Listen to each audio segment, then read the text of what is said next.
सबसे पहले मैं शिवम यादव आप सभी का आपके अपने YouTube चैनल शिवम अकेडमी में आपका बहुत बहुत स्वागत करता हूँ। देखो बेटा, जो नया टाइप है वो क्या कह रहा है, पहले चीजों को समझ लेते हैं। यदि किसी वस्तु के मूल्य में R% की कमी हो जाने से, देखो बेटा, जो परसेंट में कोई ना कोई वैल्यू दी होगी उसे आप कहोगे क्या, R। ठीक है, R% की कमी हो जाने से एक उपभोक्ता n मात्रा अधिक खरीद सकता है, यानी कि कोई मात्रा दी होगी उसे आप क्या कहोगे, n। यदि कुल रुपए क्या है, ए, और रुपए हैं यानी कि जो n वैल्यू है कोई ना कोई मात्रा होगी, किलोग्राम में होगी या फिर किसी और में, और रुपए जो दिए होंगे उसे आप क्या कहोगे बेटा, ए। पैसे दिए होंगे उसे हम क्या कहेंगे, ए। इसमें आपको दो चीज पूछी जाएगी। पहली चीज, कम किया गया मूल्य। कम किया गया मूल्य का फॉर्मूला हो जाएगा A multiply by R upon 100 multiply by R N, sorry. और दूसरा पूछा जाए प्रारंभिक मूल्य या वास्तविक मूल्य। प्रारंभिक मूल्य या वास्तविक मूल्य का फॉर्मूला होता है A multiply by R upon 100 minus R multiply by N. ये है आपका एक फॉर्मूला, इसे आप नोट कर लो, एक टाइप है। इसी से रिलेटेड हम दो चार क्वेश्चन करते हैं बेटा, ठीक है। तब कर दूं मैं इसे, देखो क्वेश्चन है वो आपके सामने लगा हुआ है। देखो बेटा, क्या क्वेश्चन आपके सामने लगा हुआ उसे समझ लो। क्वेश्चन ये कह रहा है, चीनी की कीमत में 20% की कमी हो जाने से, तो बेटा चीनी की कीमत में 20% की कमी हो रही है, तो ये आर की वैल्यू आ गई आपके 20%। कमी हो जाने से एक व्यक्ति 36 रुपए में, यानी कि बेटा जो रुपए है, यानी कि ए बराबर कितना आ गया, 36 रुपए। 36 रुपए में 500 ग्राम चीनी अधिक खरीद सकता है, यानी कि ये किसी ने कोई मात्रा आ गई। मात्रा कितनी है, 500 ग्राम। चाहो तो आप इसे 1/2 किलोग्राम भी रख सकते हो। तो चीनी का प्रारंभिक मूल्य क्या होगा। अब प्रारंभिक मूल्य का निकालना है। प्रारंभिक मूल्य का फॉर्मूला ये होता है बेटा, A multiply by R upon 100 minus R multiply by N. देखो बेटा, ए की जगह आप क्या रखोगे, 36। आर की जगह क्या रखोगे, 20। 100 माइनस आर की जगह 20 मल्टीप्लाई बाई 1/2, एन की जगह 1/2। 36 multiply by 20 upon 80 multiply by 1/2। इससे ये काटो, कितने बार जाएगा, 40 2 बार। इससे ये कट गया, आंसर क्या है आपका, 15। क्लियर है, नोट करो।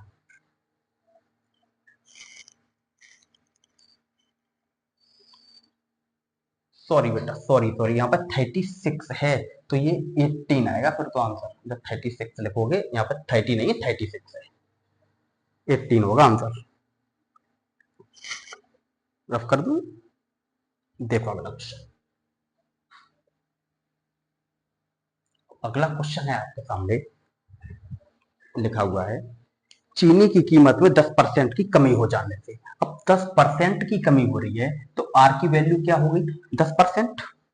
कमी हो जाने से एक व्यक्ति 837 रुपए में, यानी कि ए की वैल्यू कितनी हो गई, 837 रुपए में 6.2 किलोग्राम चीनी, यानी कि मात्रा है 6.2 किलोग्राम आपको निकालना है। चीनी का कम किया गया मूल्य, और कम किया गया मूल्य का फॉर्मूला होता है A multiply by R upon 100 multiply by N. A की जगह क्या रखोगे, 837 गुणा आर की जगह 10/100 गुणा एन की जगह 6.2। चाहो तो पॉइंट हटा के 0 बढ़ा सकते हो, 100 से 100 कट जाएगा। जब 62 का डिवाइड करोगे 837 में तो ये आपका जाएगा 13.5। ये हो जाएगा आपका आंसर, ठीक है, नोट करो।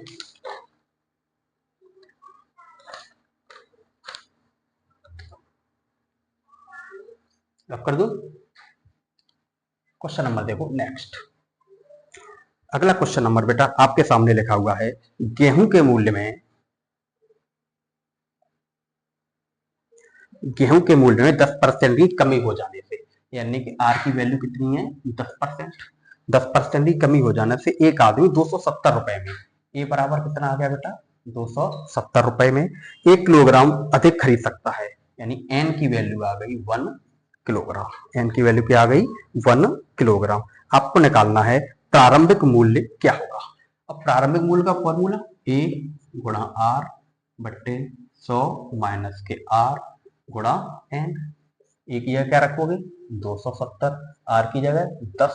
अब देखना बेटा 10 आर की जगह 100 में से जब 10 घटाओ क्या बचेगा 90 गुणा एन की जगह 1। 9 तिया 27, 3 दाई 30। वैल्यू आंसर क्या आया आपका 30।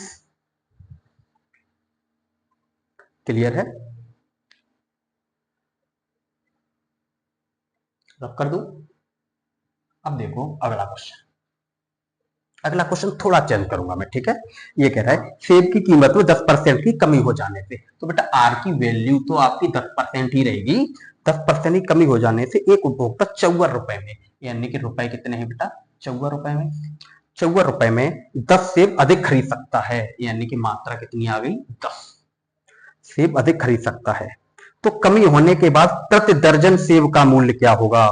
प्रति दर्जन सेब का मूल्य क्या होगा कब कमी होने के बाद। तो कम किया गया मूल्य ए गुणा आर बट्टे 100 गुणा एन।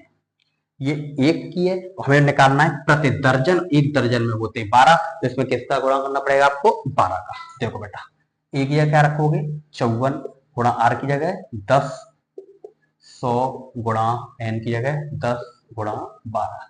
10 से 10 कट जाएगा, 12 चौका 48 की 8 हाथे होगी 4, 12 पंजे 60 और 4 64 बटा 100, 2 जीरो हटा दो 6.48। क्लियर है, नोट करो।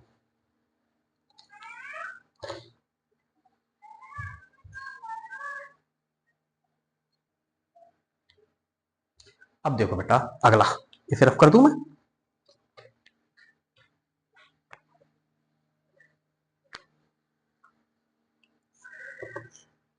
अब अगला क्वेश्चन भी है और अगला टाइप भी है। अगले टाइप के कुछ एक क्वेश्चन आपके सामने लगा हुआ है। ये कह रहा है एक व्यक्ति की इनकम 18,000 रुपए प्रति माह है। एक व्यक्ति है उसकी जो इनकम है, पहले उससे पहले आप एक चीज समझ लो। अगला टाइप के बारे में थोड़ा एक चीज समझ। अच्छा हर चीज अपने आप में जो होती है वो 100% होती है।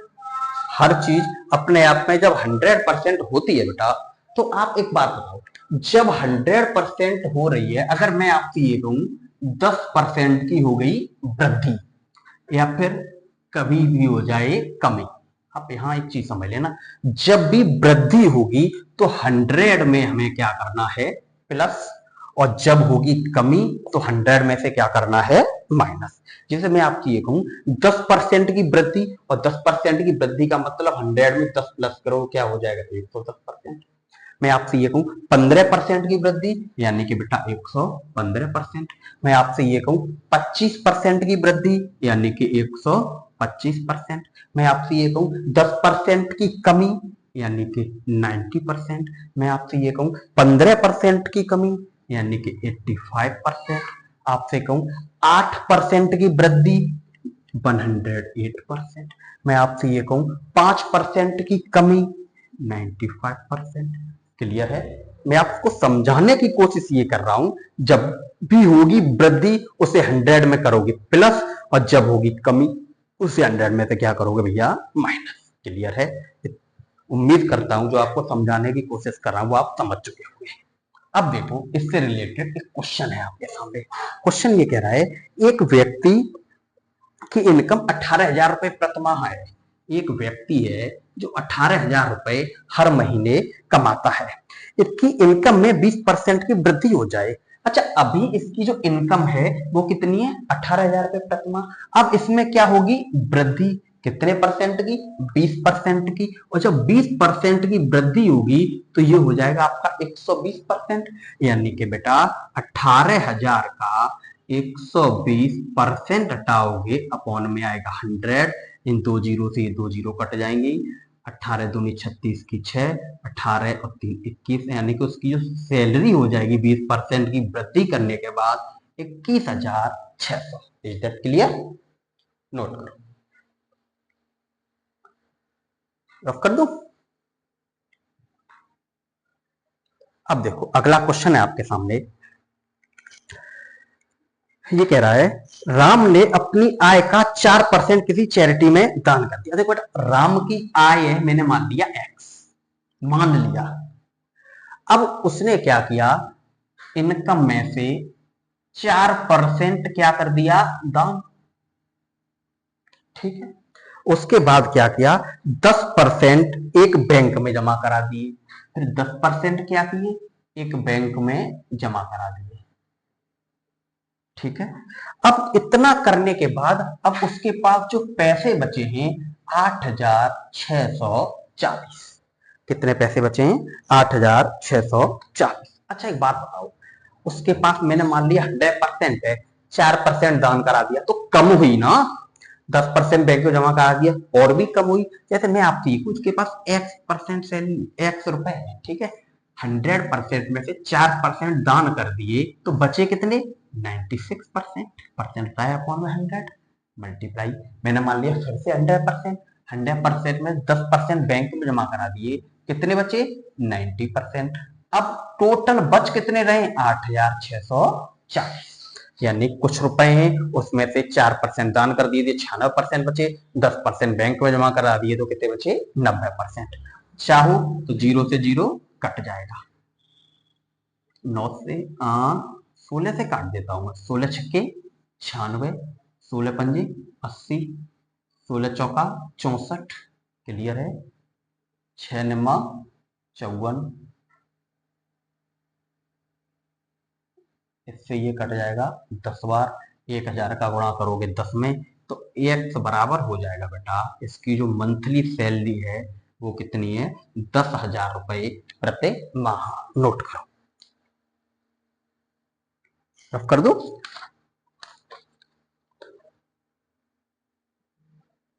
उम्मीद है समझ में आया होगा। अगला क्वेश्चन देखो, अगला क्वेश्चन है बेटा आपके सामने, एक शहर की जनसंख्या 10,000 है, एक शहर है उसकी जो जनसंख्या कितनी है, 10,000। प्रथम वर्ष है 10% बढ़ जाती है, अभी जनसंख्या 10,000 है, एक वर्ष बाद जनसंख्या 10% क्या होगी बेटा, बढ़ गई। प्रथम वर्ष यह 10% बढ़ जाती है और दूसरे वर्ष 20% बढ़ जाती है, और दूसरे वर्ष क्या हुआ, ये जनसंख्या 20% बढ़ गई। तो ये पूछ रहा है आपसे, तो 2 वर्ष के बाद शहर की जनसंख्या क्या होगी। देखो बेटा, अभी जो जनसंख्या है, अभी जो शहर की जनसंख्या है वो है 10,000। कितनी है, 10,000। अब जब 10% बढ़ेगी, यानी 100 में 10 की वृद्धि करोगे, 110%, 110% हटा हुआ अपॉन में 100 मल्टीप्लाई, 20% बढ़ रही है यानी कि 120% हटा हुआ अपॉन में 100, 1 2 3 4, 1 2 3 4, इससे ये कट जाएगा, मल्टीप्लाई करोगे 11 दूनी 22 की 2, 11 कम 11 और 2 13, यानी शहर की जनसंख्या है बेटा 13,200। क्लियर है,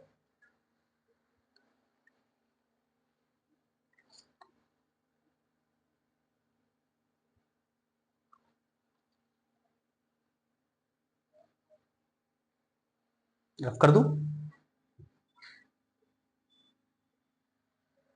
अब अगला क्वेश्चन है आपके सामने लिखा हुआ है,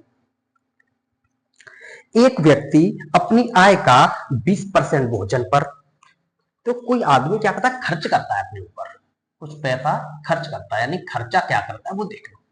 एक व्यक्ति अपनी आय का 20% भोजन पर, उसने क्या किया, 20% खर्च कर दिया किस पर बेटा, भोजन पर, 15% किराए पर और 15% घर के किराए पर उसने खर्च कर दिया, 20% दवा पर, कुछ दवा चल रही होगी उसके ऊपर 20% खर्च कर दिया, 5% उसने अपनी शिक्षा पर खर्च कर दिया, 10% आपात आयात पर खर्च कर दिया और 10% अन्य चीजों पर उसने क्या कर दिया, खर्च। यदि कुल बचत 4,000 है, अब ये है क्या बेटा उसका खर्चा, और इतना खर्च करने के बाद जो वो बचत कर रहा है वो कितनी कर रहा है, 4,000। सबसे पहले देखो खर्चा, अगर हम खर्चे की बात करेंगे तो 20% और 20% 40%, 40% और 20% 60%, 60% और 20% 80%। कोई आदमी अपनी सैलरी का कितना खर्च कर रहा है? 80%। हर आदमी अपने हर चीज बेटा अपने आप में 100% होती है। 100% में से जब 80% खर्च हो रही है तो ये खर्चा है। इसका मतलब ये है उसकी जो बचत हो रही होगी, यानी 80% खर्च हो रहा है तो 20% क्या हो रही होगी? बचत। हमारे हिसाब से 20% ही बचत हो रही है, क्वेश्चन के हिसाब से 4000 की बचत हो रही है। इसका मतलब ये है जो 20% है किसके बराबर है? 4000 के बराबर है। अगर देखोगे तो ये कितने गुना हो जाएगा आपका? 200 गुना। अगर आप इसे भी आप बेटा 200 गुना करोगे तो वो आदमी जो पैसे कमा रहा होगा वो 20,000 रुपए प्रतिमाह कमा रहा होगा। नोट करो।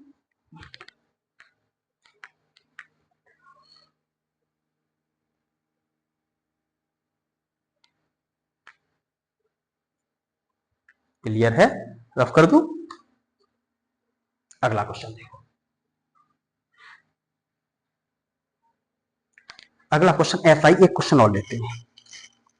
एक व्यक्ति अपनी आय का 15% भोजन पर, देखो बेटा सबसे पहले खर्च की बात करते हैं। जो खर्च करता है 15% करता है भोजन पे खर्च, 10% किराए पर खर्च करता है, 5% दवा के ऊपर खर्च करता है, 10% शिक्षा के ऊपर खर्च करता है तथा 30% अन्य चीजों पर खर्च करता है। और उसकी जो कुल बचत होती है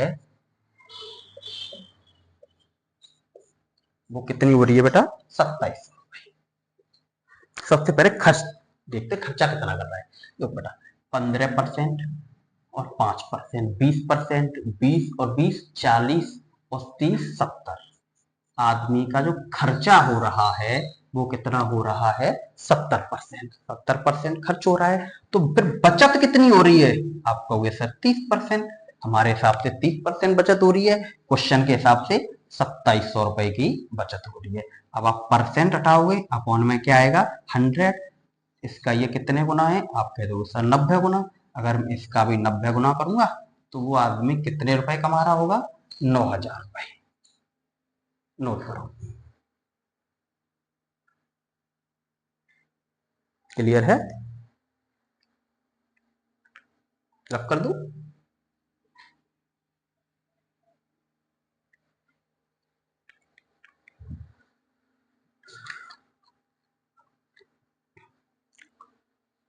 आज बेटा अब मैं अपनी क्लास आज इतनी रखूंगा, ठीक है? बाई क्लास नेक्स्ट क्लास में